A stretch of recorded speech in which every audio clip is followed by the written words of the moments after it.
Hostel जाकर मेहर करेगी मायरा वानी के साथ बदतमीजी। मायरा अपनी जान बचाकर भागी। मेहर का फोटा मायरा पर गुस्सा। मेहर करेगी मायरा का पीछा।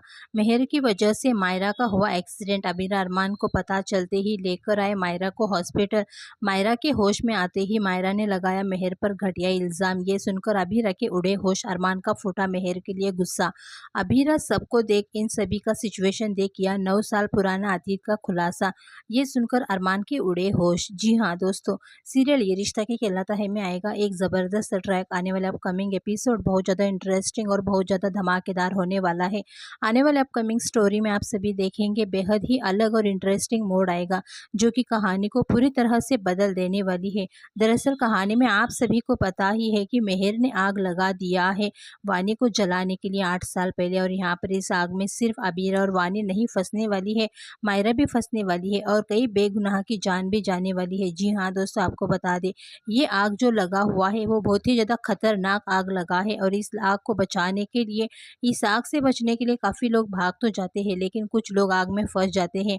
आप सभी देखेंगे यहाँ पर जैसे ही अबीरा की वजह से अरमान को इस बात का पता चलता है, अरमान भी शॉक होता है और अब मेहर पर गुस्सा आता है कि तुमने मेरी और अबीरा के बीच गलतफहमी बढ़ा दी है और मैं अपनी बेटी और पत्नी से 8 साल तक दूर रहा। लेकिन दोस्तों कहानी में ऐसा ट्विस्ट आता है कि जैसे ही मेहर को पता चलता है कि अबीर और अरमान अब फिर से एक दूसरे के करीब आ रहे हैं और आर्यन की शादी में अबीरा को ही हर कोई पूछेगा, इसके जलन की वजह से मेहर एक षड्यंत्र रचती है कि मायरा वानी के हॉस्टल में जाती है और पहले तो वानी से चुपके से मिलती है मेहर और यहाँ पर वानी को धमकाते हुए कहती है कि मुझे पता है कि तुम ही वानी है और अबीरा तुम्हारी माँ है, लेकिन कुछ साल पहले तुम्हारी वजह से मैं जेल में फंस गई थी, लेकिन अरमान ने आकर के मेरे खिलाफ केस जीत लिया और मैं जेल से छूट गई हूँ।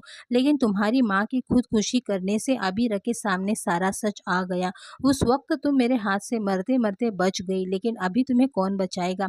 ऐसे कहते हुए मेहर को मायरा सुन लेती है और रंगे हाथ पकड़ती है और मायरा की अचानक आवाज़ सुनती है मेहर, लेकिन मेहर के हाथ मिलने से पहले ही मायरा वहां से भाग जाती है और मेहर भी बौखलाई है मायरा को देखकर। लेकिन वानी को भी अभी चिंता होती है कि मायरा ही, जैसे ही मेहर कुछ गुंडे साथ मिलकर मायरा का पीछा करती है तो अचानक मायरा के साथ बहुत ही बड़ा हादसा होता है।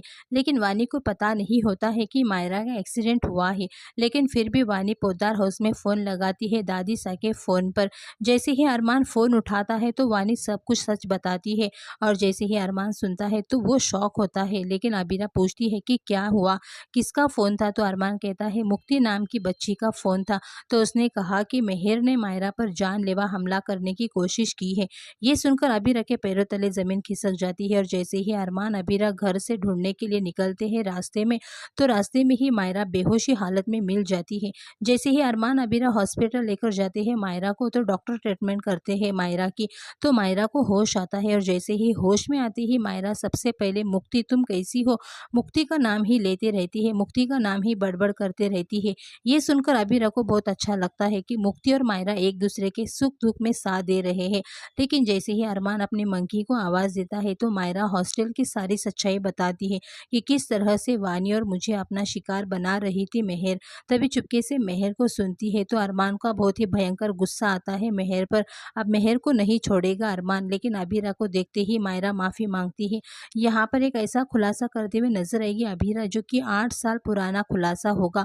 अब ये खुलासा क्या होने वाला है, क्या वानी को लेकर के कोई खुलासा होने वाला है, क्या होने वाला है, देखना काफ़ी ज़्यादा इंटरेस्टिंग होने वाला है। फिलहाल दोस्तों आप लोग कितने ज़्यादा एक्साइटेड हैं आने वाले अपकमिंग एपिसोड देखने के लिए, अपनी राय कमेंट करके ज़रूर बताना।